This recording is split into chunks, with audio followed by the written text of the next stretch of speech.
বাচ্চারা ম্যাগি খেতে ভালোবাসে, আবার ডিমের অমলেট খেতেও ভালোবাসে। চলুন তো দুটো উপকরণ দিয়ে একটা টিফিন তৈরি করে নিই। জল গরম হয়ে গেছে, ম্যাগিটা এর মধ্যে দিয়ে দিলাম।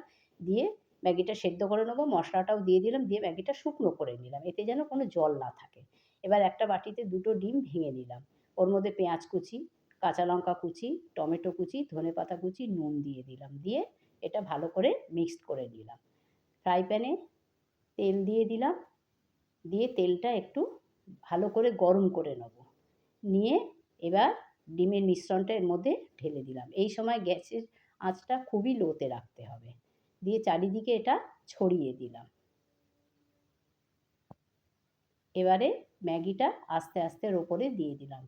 পুরো ডিমের অমলেটের ওপরে ম্যাগিটা আমি ছড়িয়ে দিলাম। এবার গোলমরিচ দিয়ে দিলাম, উল্টো করে এটা ভেজে নিলাম। রেডি আমার ম্যাগি অমলেট। টমেটো সস দিয়ে পরিবেশন